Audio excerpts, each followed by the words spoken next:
としてますけども、早く煮えるように切ってます。そしてこの中にさっと洗いましたけど、この中に、水をたっぷり入れて、そして、唐辛子を2、3本入れます。それと米ぬかは私は使いません。ちょっと匂いが嫌なので、お米を、杯に1杯程度入れて火をつけます。でこのまま最初は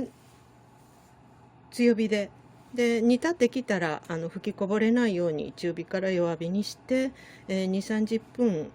煮ます。そして、たけのこの硬いところに串を立てて、それがすっと入ればもう煮えます。沸騰してから30分経ちました。で、ちょっと固めのところを刺したらもうスッと通りますね。スッと通ります。少々硬くてもまた煮ることがある。煮てから使いますので、これで火を止めます。で火を止めましたら、この中にこの茹で汁の中に浸したまんまで、熱を取ります。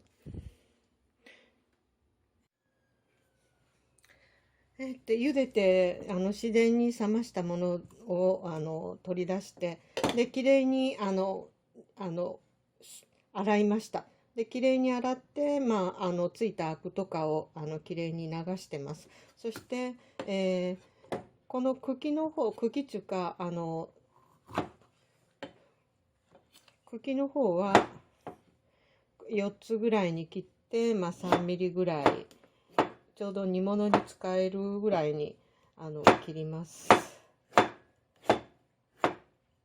3ミリから5ミリぐらい、ちょっと厚くても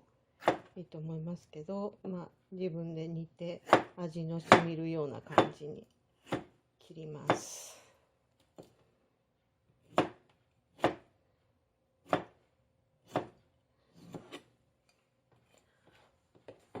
で、下の方はこうやって切ります。で上の方は上の方の柔らかいところも食べられますけど、あまり先端の方はちょっと捨てて、残しました。でこのぐらい残して、この柔らかいところはこのまんま使いますし、これは500g ぐらい、500g ですね。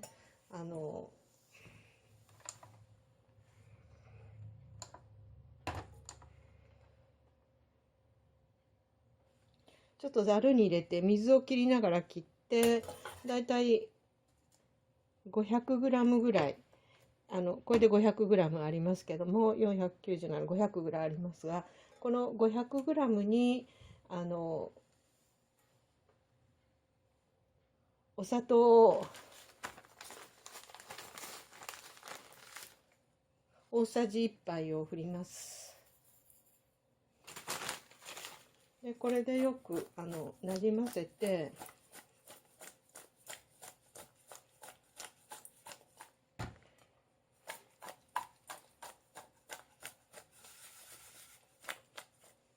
でこのなじませたものを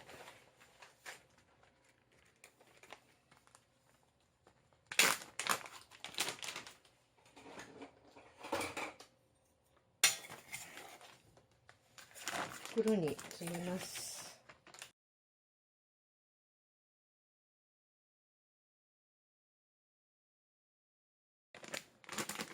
これで 500g ですが、これで、空気を抜きながら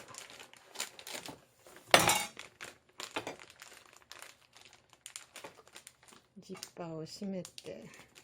でこれに作った日にちと入れて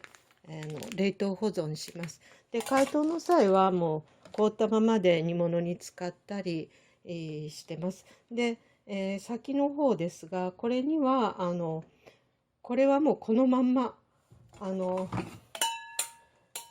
たくさんこういうのをあれして砂糖をこれにまぶしてですね、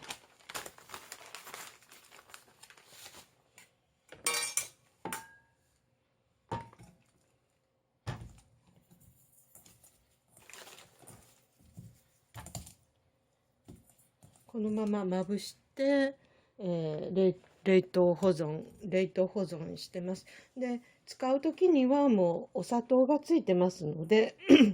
味を砂糖味は控えるかで、砂糖の濃いのが嫌な方は一応表面だけ洗い流して、料理に使ったらいいと思います。酢も立たないし、だいたい冷凍庫で3、4ヶ月は持ちますので、こういう形で冷凍保存ができます。旬でたくさんいただいた時にはこういう保存方法もあります。